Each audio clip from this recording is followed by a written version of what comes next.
My girlfriend said you wouldn't understand. This is networking.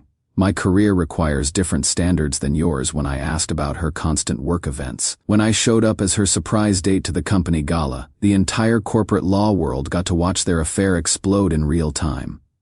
I am Danny, 29. I met Miranda at a coffee shop near downtown about 2 years ago. She was in full business attire, scrolling through legal documents on her tablet. I was grabbing coffee before heading to the auto shop where I work as a senior mechanic. We started talking, hit it off immediately. She seemed impressed that I owned my own place, ran a successful business, had my life together. Miranda works as an associate at one of those big corporate law firms downtown, the kind with marble lobbies and partners who bill $800 an hour. I genuinely admired her drive and intelligence. For the first year, things were great. She would come over after long days. We would order takeout. She would tell me about her cases. I would share stories from the shop, but around the 18-month mark, something shifted. Miranda started getting invited to more networking events, partner dinners, client meetings, industry conferences. She would mention them casually, but never suggest I come along. When I finally asked about attending one of these events with her, she gave me this long explanation about professional expectations.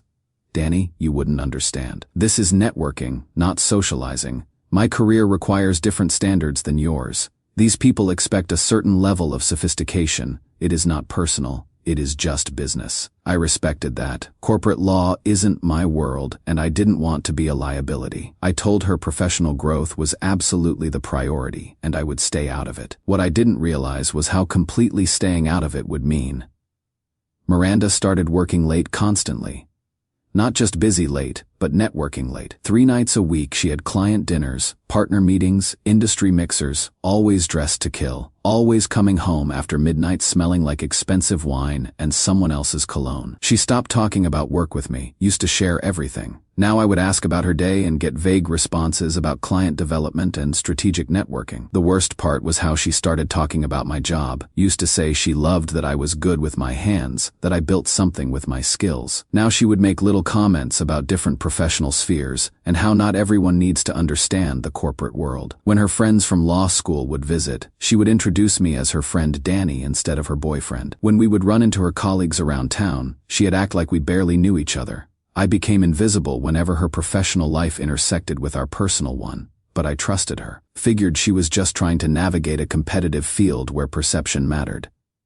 Then I got curious about her LinkedIn profile. I had never looked at it before, didn't really use social media for business, but Miranda was always talking about professional networking and building her online presence. So one night while she was at another client dinner, I looked up her profile, relationship status, single, not just unmarked or private, actively listed as single, looking to focus on career growth over relationships. Her bio talked about being a dedicated professional with no mention of having a partner. Her photos were all solo shots or group pics with colleagues. I scrolled through her posts about networking events, professional achievements, career milestones, comments from male colleagues about how dedicated she was, how available for new opportunities. She was presenting herself as completely unattached to advance her career. That stung, but I tried to rationalize it. Maybe she wanted to keep personal and professional separate. Maybe listing a relationship would hurt her chances at partnership. Maybe I was being too sensitive about social media. Then I noticed the pattern in her networking events. Miranda would mention having dinner with potential clients or senior partners but never give specifics. When I would ask follow-up questions, she had changed the subject or say I wouldn't understand the details. But she had always come home late, always smell like the same expensive cologne, always be texting someone when she thought I wasn't looking. I started paying attention to the timing. Her networking dinners were always on the same nights, Tuesday and Thursday evenings, sometimes Saturday afternoons for weekend client development. Always the same mysterious cologne smell when she came home. 3 weeks ago, I decided to test my suspicions. Miranda had mentioned her firm's annual gala, this big fundraising event for legal aid. She had talked about it for months, how important it was for her career, how all the partners would be there with their spouses. When I asked if she wanted me to come as her date, she gave me the usual speech about professional standards and different worlds. Danny, this isn't really your scene. There is going to be a lot of corporate talk, boring lawyer stuff. You would be miserable, and honestly, it might be awkward for my career development. So I did what any reasonable person would do when their girlfriend of 2 years will not take them to her most important work event. I bought my own tickets. The gala was at the Ritz downtown, $300 per person for charity. I put on my best suit, the one I had worn to my sister's wedding, made a reservation at the hotel spa for a haircut and shave. If I was going to crash Miranda's professional world, I was going to look the part. Update 1. Saturday evening, I showed up at the Ritz looking better than I had in years. The ballroom was exactly what you would expect. Crystal chandeliers, open bar, people in designer gowns and $1,000 suits. I felt out of place for about 5 minutes, until I realized money doesn't change the fact that these people put their pants on one leg at a time.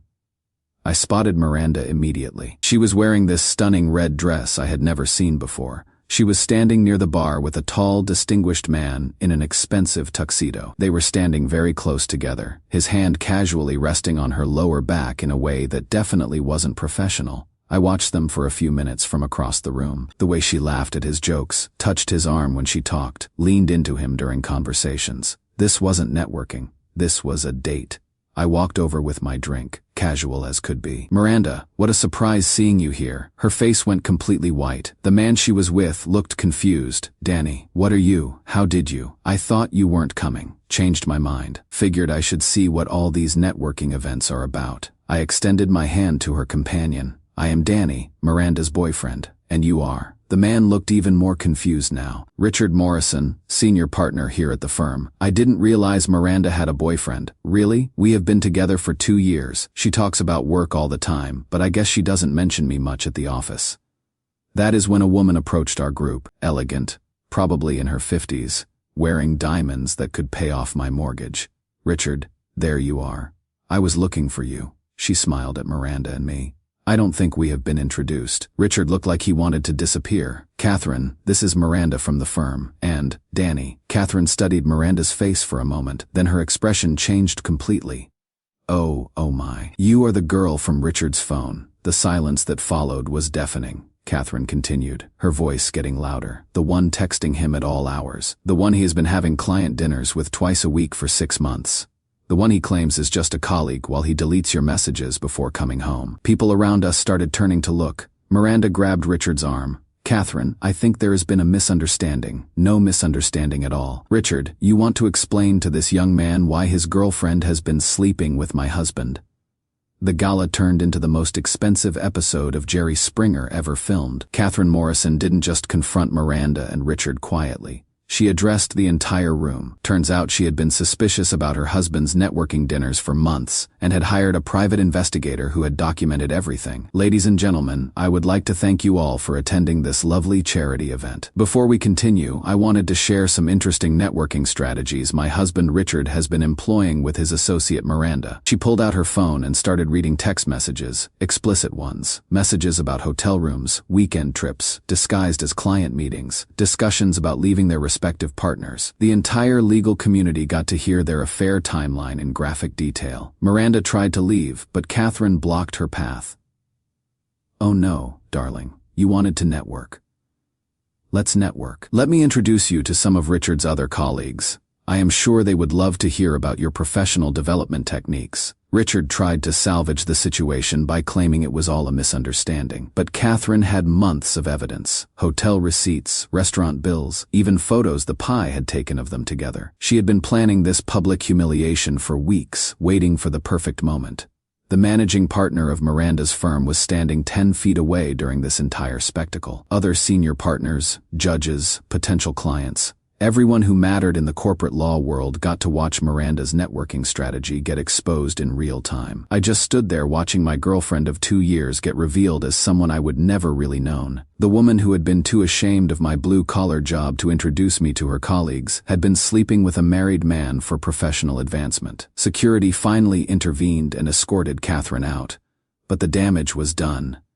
Everyone was talking, taking photos, posting on social media. Within an hour, Number Ritz La Gala was trending locally with videos of the confrontation. Miranda finally found me in the hotel bar afterward, still in that stunning red dress that Richard had probably paid for. "Danny, I can explain everything. Catherine's unhinged. She is lying about most of this. Richard and I work closely together. Sometimes the boundaries got blurred, but it wasn't what she made it sound like." I looked at her calmly. "Miranda, You have been listed as single on LinkedIn for 2 years. You have excluded me from every professional event. You have been having networking dinners with a married man twice a week while telling me I wasn't sophisticated enough for your world. It is complicated. You don't understand corporate politics. Sometimes you have to make compromises for your career, like sleeping with your married boss. She started crying then, but they weren't sad tears. They were frustrated tears, angry that her strategy had been exposed instead of remorseful about the betrayal. You ruined everything by showing up tonight. I was handling the situation. Richard was going to leave his wife after the partnership decisions were made. We had a plan. You had a plan to destroy a marriage and lie to me for 2 years. I left her there at the bar, still trying to justify why her career ambitions excused everything she had done. Update 2. The fallout from the gala has been swift and brutal. Richard got fired. Not just disciplined or demoted, actually terminated for violating the firm's ethics policies regarding relationships with subordinates and misuse of client development funds. Turns out those expensive dinners and hotel rooms were being billed to the firm as legitimate business expenses. Miranda got demoted and transferred to the firm's satellite office in a strip mall 30 miles outside the city. No more partnership track, no more high-profile cases, no more networking events. She is basically doing document review for insurance disputes now, but the real damage was to their professional reputations in the legal community. Catherine made sure everyone knew the full story. She sent detailed emails to the State Bar Association, posted reviews on legal networking sites, and shared the pie's evidence with gossip blogs that cover the corporate law world. Ritz Law Gala became a cautionary tale about professional ethics.